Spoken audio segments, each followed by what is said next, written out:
সম্প্রতি 4th street dining hall রেস্টুরেন্টের দ্বিতীয় আউটলেটের উদ্বোধন হলো সল্ট লেক সেক্টর 3-তে।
যা কিনা একেবারে খাঁটি বাঙালি রেস্তোরাঁ।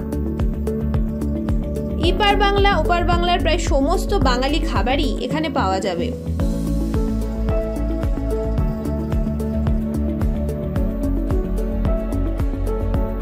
Please take your seat. Yeah, with a mask. So welcoming none other than Mr. Mir, the renowned actor Naju. Can we have a round of applause for sir? And Mr. Sean Kenworthy, the celebrity itself is here. We request to not make some space and please be seated. Yeah.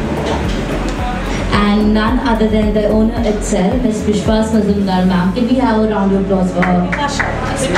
Vipasha Majumdar and Ms. Rima Basu ma'am. It was Zordar something to have a very finest thinking about the food, quality and the luxury. So here we are with the thoughtful process.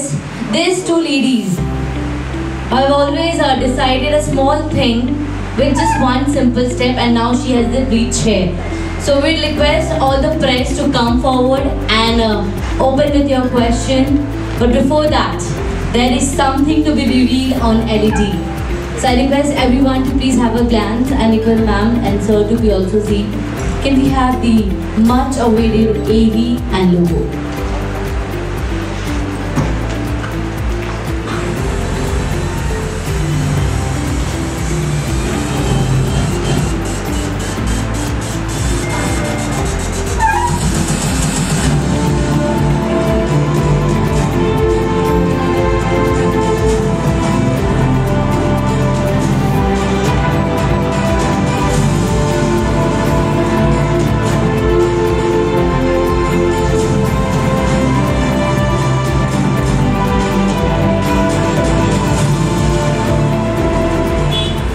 Which both star has thinking, and it's being today happening. I must say, Kolkata, 7th October 2021.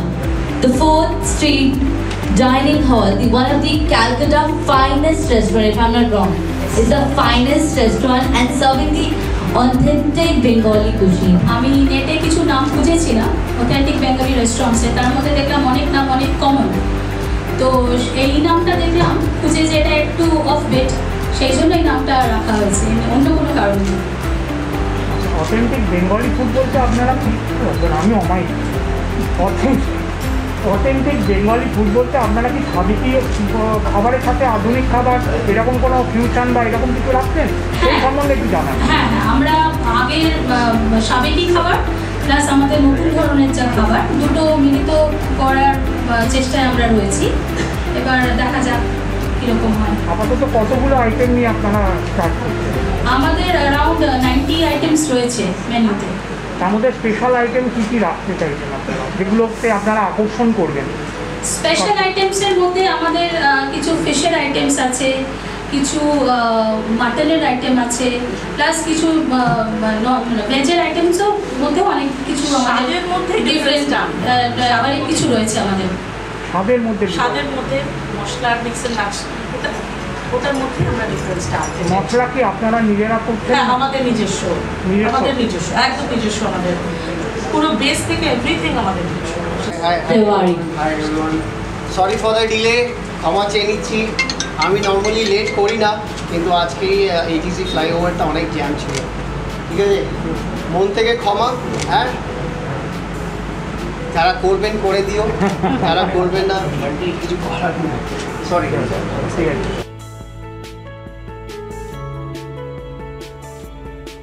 রেস্তোরাঁর উদ্বোধনে উপস্থিত ছিলেন ভারতীয় cricketer এবং শিবপুরের বিধায়ক মনোজ তিওয়ারি। দাদা, প্রথমেই জানতে চাইবো, আজকে একটি রেস্টুরেন্ট ওপেন হলো যেটা হচ্ছে 4th স্ট্রিট ডাইনিং হল। তো এটি একটি অথেন্টিক বেঙ্গলি কুইজিন রেস্টুরেন্ট। তো তুমি এখানে এলে ওপেনিংয়ে, তো তোমার কি প্রতিক্রিয়া বা কেমন লাগলো তোমার? বহুত ভালো লেগেছে, আর বাইরে থেকেই রেস্টুরেন্টটা দেখতে এত অপূর্ব লেগেছে। ভেতরে এসে তো মানে মনে হচ্ছে না মানে একটা অন্য জায়গায় এসে গেছি, মানে একটা বেঙ্গলি কালচারে সেই ভাবটা দেখতে পাচ্ছি। ভেতরে অ্যাম্বিয়েন্স বেশ ভালো, এখানে ডেকোরেশনটা দেখতে পাচ্ছেন আপনারা, বহুত ভালো করেছে, আমার বহুত ভালো লেগেছে। আর এখানে আমি আসবো, বারবার করে আসবো। আমার বাইরের বন্ধুরা যারা আসে কলকাতায়, তারা বাঙালি খাবার টেস্ট করতে চায়, তাহলে আগে যেখানে খেতাম, যেখানে পাঠাতাম, সেখান থেকে সরিয়ে এখন আমি এখানে নিয়ে আসবো। কেন, এরা নতুন রেস্টুরেন্টটা শুরু করছে, আর যারা শুরু নতুন করে তাকে এনকারেজ করার জন্য আমি সব সময় এগিয়ে থাকি, আর সেইভাবে এইখানেই আমি সবাইকে রেফার করব, নিজেও আসবো পরিবারকে নিয়ে। তোমার ফেভারিট কুইজিন কি? এখন ফেভারিট কুইজিন তো অবভিয়াসলি বাঙালি খাওয়া তো আছে, মানে এছাড়া জাপানিজ আছে, কন্টিনেন্টাল আছে, কিন্তু বাঙালি খাওয়া খেয়ে খেয়ে এত অভ্যস্ত হয়ে গেছি বাইরে গেলেও, ওইগুলো যেটা বললাম ওইগুলো উইকলি একবার দুবার হলো ঠিক আছে, কিন্তু বাকি 5 দিন বাঙালি কুইজিনই খাই। আর অনেক রকমের মাছের প্রিপারেশন খাই, ইলিশ থেকে শুরু করে ইলশা থেকে শুরু করে সব রকমের মাছের প্রিপারেশন। আর বেশি একদম পোস্ত তো মাস্ট, আমার তো বউ বাঙালি, তো এইগুলো আগে আমি জানতাম, বউয়ের আগে মানে বিয়ের আগে জানতাম না, কিন্তু পরে যখন বুঝতে পেরেছি, যখন রান্না করে খাইয়েছে, তখন এত ভালো লেগেছে কি এখন বাড়িতে যেদিনকে আমি ভেজ খাই সেদিনকে পোস্ত ছাড়া আর কিছু খাই। তোমার কাছে যদি বলা হয় ফুডের ডেফিনেশন, মানে এক কথা যদি বলি খাবার তোমার কাছে কী, তাহলে তুমি কি বলতে পারো? খাওয়ার সব কিছু, এই শরীরটা দাঁড়িয়ে আছে খাওয়া দাওয়ার জন্যই। এই শরীরটাকে ভালো খাওয়া দাওয়া দিলে এই শরীরটা চলবে, আর খাওয়া ছাড়া আর কিছু ভাবা যেতে পারে বেশি। আর তার মধ্যে বেঙ্গলি কুইজিন এত টেস্টি, এত ডিলিশিয়াস হয়, একটু ফ্যাট হয়, কিন্তু এটা একটু মানে একটু লিবার্টি নিয়ে আমরা করতে পারি। মানে এখন পুজোর উৎসব এসে গেছে, এখন পুজোর সময় আবার অতটা ডায়েট কন্ট্রোল করা যায় না। ভালো খাওয়া দাওয়া যদি না করি তাহলে কী হবে জীবনে, মানে এত মানুষ কষ্ট করে দিন রাত পরিশ্রম করে কী চায়, খাওয়া দাওয়াই চায়, একটু সিকিউরিটি চায়, একটু খাওয়া দাওয়া এবং উৎসবের সময় সব সময় কিন্তু মানে ভালোভাবে খেতে হবে। এখনকার ইউথদের তুমি কি মেসেজ দিতে চাচ্ছো অ্যাজ এ স্পোর্টস পার্সন হিসেবে, কি বলতে চাও? মানে অনেকে তো এখন খাওয়া দাওয়া করে না, খাওয়ার অনেকে মানে প্রবলেম, মানে অনেকে খেতে চায় না। শরীরটাকে তো অবভিয়াসলি দেখতে হবে, খেয়াল রাখতেই হবে। আর যারা প্রফেশনাল স্পোর্টস খেলে তারা সব সময় তো বেঙ্গলি কুইজিন খেতে পারবে না, কিন্তু তার মধ্যেও অনেক কটা প্রিপারেশন আছে, সেগুলো তারা খেতে পারে। মানে মাংস, কষা মাংস থেকে শুরু করে তোমার ইলিশ আছে, সব কিছু বেশ প্রোটিন ভালো পাওয়া যায় সেখান থেকে, তো সেইগুলো করতেই পারে খাওয়া দাওয়া। আর যারা সিরিয়াসলি নিজের স্পোর্টস কেরিয়ারটাকে এগোনো চায়, তাহলে অনেক ডিসিপ্লিনড খাওয়া দাওয়া করতে হয়, যেখানে কার্বস, প্রোটিন সব কিছুর মিশ্রণ যেটা হয় সেটা ক্যালকুলেট করে এগোতে হয়। তো তাদেরকে এইটাই, তো মন যেটা বলে সেটা করা উচিত। মানে যদি বলে হ্যাঁ আজকে আমি একটা মিষ্টি যদি খেতে ইচ্ছা করছে, তাহলে খাওয়া উচিত আমি মনে করি, কিন্তু পরের দিন যেন দৌড়ে ওই মিষ্টি খেয়ে যে ফ্যাটটা হয় সেটা যেন চলে যেতে পারে, ততটা দৌড়ে নিতে হবে। তো খাওয়া দাওয়া যখনই মন করতে হবে, আমার তো এটাই ফান্ডা, ভগবানের দয়াতে আশীর্বাদে ঠিকঠাক ফিট আছি। তো আমি সবসময় এটাই ভেবেছি কি আমি পরিশ্রম করছি কেন, খাওয়া দাওয়ার জন্যে। খাওয়া দাওয়া যখন করি, যখন মনে হয় একটু ফ্যাটি খাওয়া খেয়েছি, পরের দিন গিয়ে ওটা হার্ডওয়ার্ক করে মেহনত করে এটাকে আমরা ঘামের মাধ্যমে বার করব। সেলিব্রিটি শেফ মিস্টার শন কেনওয়ার্দি।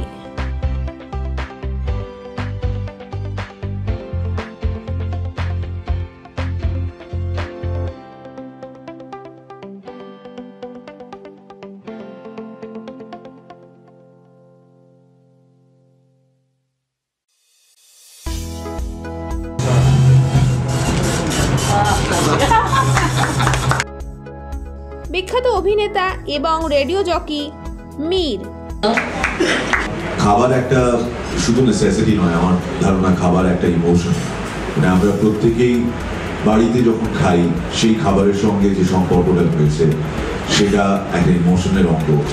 মায়ের হাতে রান্না থেকে শুরু করে যখন আমরা বাইরে গিয়ে খাচ্ছি, খাওয়া দাওয়া করছি, সেখানেও একটা ইমোশন ফ্লো করছে। বিশেষত এই কারণে বিগত 1.5 বছর আমরা যে সিচুয়েশন ফেস করেছি কোভিডের জন্য, উইভ অল বিন লকড ইনডোরস, বাইরে বেরোনো বন্ধ হয়ে গিয়েছিল। হ্যাঁ, আমরা বিভিন্ন ফুড ডেলিভারি অ্যাপের মাধ্যমে খাবার বাড়িতে আনাচ্ছিলাম, কিন্তু সেটা শুধুমাত্র খাবার আনানো। খাবারের আসল স্বাদটা কিন্তু অ্যাকচুয়ালি বেরোয় যখন বন্ধু বান্ধবদের সঙ্গে মিলেমিশে আমরা কোনো রেস্তোরাঁয় যাই। আমরা শুধুমাত্র যদি খাবারটা ওই বাড়িতে থালায় ঢেলে খেতাম তাহলে সেই মজাটা পেতাম না যে যতটা আমরা পাই কোনো একটা রেস্তোরাঁতে গিয়ে। বন্ধুরা এলো, আড্ডা মারলাম, সেখানে খেলাম, খাওয়াটা আরও কিছুক্ষণ চললো। It's all part of the process. সেই ক্ষেত্রে I am very happy 4th street dining hall তার উদ্বোধন হচ্ছে আজকে। কাল থেকে লোকজন এখানে আসতে শুরু করবেন, তারা খাওয়া দাওয়া করবেন। আমরা বাঙালিরা এবং অবাঙালিরা, মানে এখানে বাঙালি অবাঙালি বলে কোনো ডিভাইড নেই সেই অর্থে, মানুষ মাত্রই বিভিন্ন অপশনস খুঁজি আমরা, এবং আমাদের যত অপশনস হাতের কাছে থাকে তত বেশি আনন্দ পাই। দাদা, আজকে 4th স্ট্রিট ডাইনিং হল, যেটা কিনা একটি অথেন্টিক বেঙ্গলি রেস্টুরেন্ট, তার মানে সূচনা হলো, তো তুমি সেখানে উপস্থিত আছো, তো এখানে এসে তোমার কেমন লাগছে এইটা জানতে চাইবো। চমৎকার। বিগত 1.5 বছর ধরে আমরা যেভাবে ঘরবন্দি হয়ে রয়েছি, একটু আগে সেটাই বলছিলাম আমার এখানে উপস্থিত বন্ধুদের, যে আমরা ঘর থেকে বেরিয়ে, বাড়ি থেকে বেরিয়ে একটু বাইরে খাওয়া দাওয়া করার খুব ইচ্ছে পোষণ করি, এবং প্রত্যেকেরই মধ্যে এটা রয়েছে যে বাইরে বেরিয়ে একটু খাওয়া দাওয়া করি। পুজো এমন একটা মরশুম, এই মরশুমে যদি বাইরে না বেরোই, বাইরে যদি খাওয়া দাওয়া না করি, এরকম ম্যাড়মেড়ে লাগে পুরো জিনিসটা। অ্যাটলিস্ট এই একটা মরশুমের আগে, মানে ঠিক পুজো শুরু হওয়ার 2-3 দিন আগে 4th স্ট্রিট ডাইনিং হল শুরু হয়ে যাচ্ছে। পুজো তো লিটারালি শুরুই হয়ে গেছে, মহলার পর থেকেই শুরু হয়ে গেছে আজকে প্রথম। এবং মানুষ যেভাবে অলরেডি বাইরে বেরোতে আরম্ভ করেছেন, মানে যাদেরকে শপিং করতে দেখছি তারা শপিং করছেন, খাওয়া দাওয়া করছেন। আমি জানি না কোনটা আগে করতে চাইছেন। কেউ কেউ শপিংটাকে অজুহাত হিসেবে ইউজ করেন, যে শপিং করতে বেরোবো তারপর খাবো। সুতরাং বাঙালি আর খাওয়া দাওয়া এই দুটোকে তো আলাদা করা যায় না। ঠিক সেইভাবে 4th স্ট্রিট ডাইনিং হল যারা বাঙালি খাবার পরিবেশন করবে কালকের পর থেকে, তাদের নিশ্চয়ই প্রচুর ফিডব্যাক থাকবে। কাস্টমাররাও এসে এখানে খাবার স্বাদ নেবেন তার।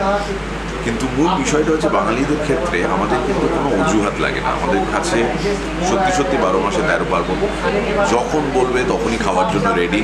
আমরা ভীষণ রকমের পেটু, এবং এটাই আমাদের আইডেন্টিটি। আমরা খেতে ভীষণ ভালোবাসি, খেতে খেতে আড্ডা মারি, গল্প করি, আর পুজোর সময় তো এসবই আরও বহুগুণ বেড়ে যায়। তাই 4th স্ট্রিট ডাইনিং হল অত্যন্ত ভালো সময় শুরু করছে তাদের যাত্রা। তোমার কাছে ফুডের এক্স্যাক্টলি ডেফিনেশন দেবে, মানে খুব বলবে? আমার কাছে ফুডটা ইমোশনের মতো। মানে আমি খুশি থাকলে খাই, খুশি না থাকলে, মানে দুঃখ পেলে আরও বেশি খাই। আমার কাছে খাওয়ার জন্য কোনো আলাদা অজুহাত লাগে না, যখন তখন খেতে পারি। হ্যাঁ, একটু কন্ট্রোল করতে হয়, কারণ ক্যামেরার সামনে কাজ করতে হয়, কিন্তু আমি ওটা নিয়ে খুব একটা কোনোদিনও ভাবিনি। আমার মনে হয় প্রত্যেকেরই এনজয় করা উচিত। আর এই কোভিডের সময় আমরা যেভাবে পরিবারের সঙ্গে একসঙ্গে বসে খাওয়া দাওয়া করেছি, আমরা খাওয়া দাওয়ার একটা নতুন ডিমেনশন খুঁজে পেয়েছি। আগে সকালবেলা উঠে, ঘুম থেকে উঠে কাজে ছুটতাম, দুপুরবেলা খাওয়ার টাইম হতো না, রাত্রিবেলা ফিরে এসে ক্লান্ত হয়ে কোনো মতে কিছু খেয়ে ঘুমিয়ে পড়তাম। লকডাউনের সময় আবার কোভিডের এই কারণে আমরা আবার পরিবারের সঙ্গে একসঙ্গে বসে খাওয়াটা রিজিউম করলাম। এটা খুব বড় একটা পাওয়া। মানে সব কিছুর থেকে যে নেগেটিভ পেয়েছি তা নয়, কোভিডের থেকে একটা পজিটিভ জিনিসও পেয়েছি, সেটা হচ্ছে সপরিবারে বসে খাওয়া দাওয়া করা। এটা ফিরে এসেছে বিরাটভাবে, এবং হোপফুলি এটা আমরা মেনটেন করতে পারবো। তাই খাওয়া দাওয়া আমার কাছে খুব বড় মাপের একটা ইমোশন। তোমার ফেভারিট কুইজিন কি? আমার ফেভারিট কুইজিন অ্যাকচুয়ালি মোগলাই। আমার বিরিয়ানি খেতে খুব ভালো লাগে, এবং যে কোনো সময়, যে কোনো মুহূর্তে, যে কোনো কারণে কেউ যদি আমাকে বিরিয়ানি খাওয়াতে চায় আমি খেতে রাজি আছি। আমার যিনি ডায়েটিশিয়ান তিনি আমাকে বলেছেন মাসে 3 বার বিরিয়ানি অ্যালাউ। আমি এটাকে বাঁচিয়ে রাখি, এখন খাবো না, পরে খাবো, এই করে করে দেখি আলটিমেটলি দিনের বেশিও মাঝে মাঝে হয়ে যায়। একটু গিল্টি লাগে, একটু খারাপ লাগে, তারপর ভাবি দূর একটাই জীবন, খেয়ে নাও, খেয়ে বাঁচবো। মানে কেউ কেউ বাঁচার জন্য খায়, কেউ কেউ খাওয়ার জন্য বাঁচে, আমি দ্বিতীয় দলে। তোমার শো ফুডকা খুবই পপুলার, তো আমি জানতে চাইবো এখানে সিজন 10, তোমরা এই মুহূর্তে সিজন 10-এ রয়েছো, তো পরবর্তীকালে তোমাদের আরও কি উদ্যোগ, মানে আরও শোটাকে ভালো করা বা কিছু করা, এরকম কিছু বেটারমেন্ট আরও? আমরা বেশ কিছু জায়গায় যেতে চাই যেখানে সেইভাবে লোকজন পৌঁছে হয়তো খাওয়া দাওয়া করেছেন কিন্তু প্রচার পায়নি সেই জায়গাগুলো। কারণ যেগুলো মাল্টি ব্র্যান্ড আউটলেটস রয়েছে বা বড় বড় রেস্তোরাঁ রয়েছে, তাদের প্রচারের জন্য নানান রকমের উপায় রয়েছে। আমি মনে করি এমন বেশ কিছু রেস্তোরাঁ গোটা পশ্চিমবঙ্গ জুড়ে রয়েছে যেগুলোর সুখ্যাতি আমরা শুনেছি, লোকমুখে তাদের কথা জানা, কিন্তু তারা সেইভাবে প্রচারের আলোয় আসতে পারে। সেই সমস্ত জায়গাগুলো কিন্তু টাচ করে। এবার এটার জন্য প্রধান বাধা এই মুহূর্তে যেটা, সেটা হচ্ছে কোভিড পরিস্থিতি। মানে কোভিড পরিস্থিতিটা আরও একটু ঠিকঠাক হলে তবে আমরা ট্রাভেলটা আরও একটু ভালো করে করতে পারবো। কারণ এই জায়গাগুলো পৌঁছতে গেলে তো আমাদের বাইরে যেতে হবে, আর ট্রাভেলিংটা এই মুহূর্তে এখনও একটু রিস্কি, এবং লোকজনের সঙ্গে গিয়ে মেলামেশা করা, একটু রেস্তোরাঁয় ভিড় হয় আমরা সবাই জানি, তো সেটা এখনও একটু রিস্কি বলে একটু চেপে খেলা হচ্ছে। বাট হোপফুলি সামনের বছর থেকে আমরা বিভিন্ন জায়গায় যেতে আরম্ভ করবো এবং দূর প্রান্তর থেকে বাঙালির প্রিয় খাবার বা অন্যান্য যে পদগুলো রয়েছে সেগুলো লোকের সামনে তুলে ধরতে পারবো। এই রেস্তোরাঁর ডিরেক্টর মিসেস বিপাশা মজুমদার এবং মিসেস রিমা বসু।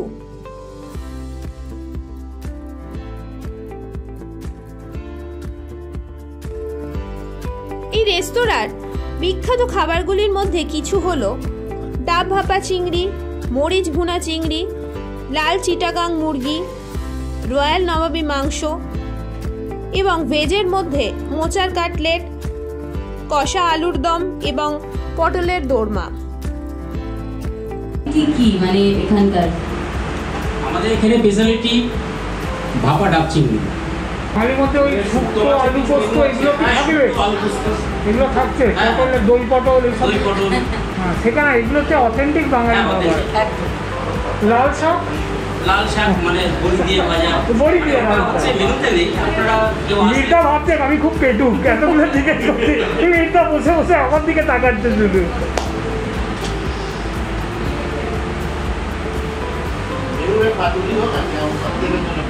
हाँ पातुरी पातुरी इधर है ढाकाई भेटकी पातुरी, ढाकाई भेटकी पातुरी। So can I say this? Because we have a room for Bengalis. So obviously Bengali non-veg food is fantastic, it's wonderful. That's all Bengalis ever talk about. But I think something that you're missing out on here is telling the world how fantastic Bengali vegetarian food is. I think it's probably the best vegetarian cuisine in the country. If you ask me personally, everybody's looking at me as I've gone mad. And so, why are you talking about vegetarian cuisine? But it really is probably some of the most delicious food in the country. Nobody knows about it. The Bengalis never want to sell the idea of vegetarian food. But it really is something that could become an international hit, I think. If somebody... Yes,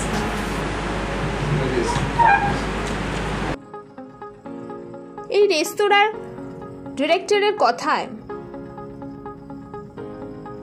রেস্তোরাঁতে এসে না খেয়ে বা চেখে দেখলে বুঝবেন কি করে স্বাদ কিরম। তাই অবশ্যই আসতে হবে 4th স্ট্রিট ডাইনিং হল রেস্টুরেন্টে।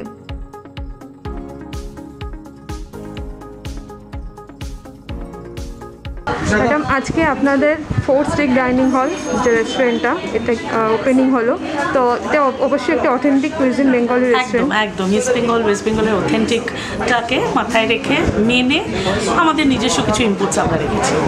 তো এই যে একটা বেঙ্গলি রেস্টুরেন্ট আপনারা ওপেন করলেন, এটার যে জার্নিটা, এটা যদি আমাদের সাথে একটু কিছু জার্নিটা ওয়ে ব্যাক, আমি খুব রান্না করতে ভালোবাসতাম, সেটা with age with maturity develop করেছে, গ্রো করেছে। আমার বন্ধু বিপাশা, ও রান্না করতে ভালোবাসে, দুজনে খেতে ভালোবাসে, এখন খাওয়াতে চাই সকলকে। আপনাদের আসুন, খান, দেখুন আমাদের প্রচেষ্টা।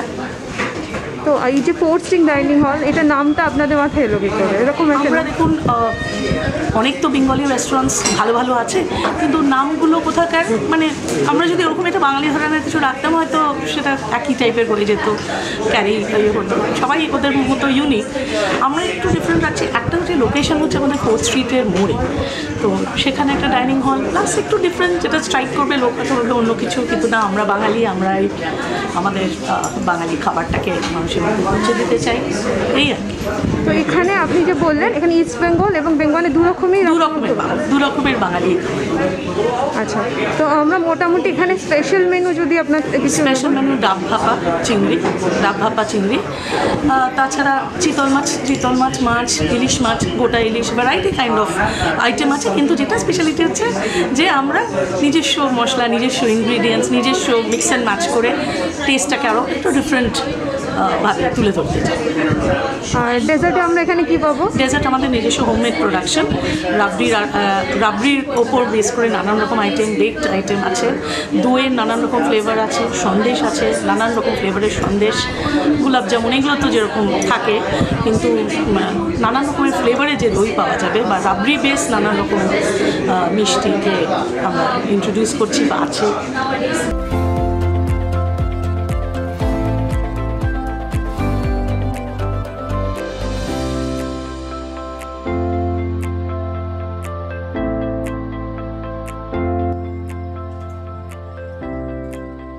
তনুকা রানার রিপোর্ট, একযোগে হেডলাইন্স ত্রিপুরা এবং ক্যালকলিং টিভি, কলকাতা।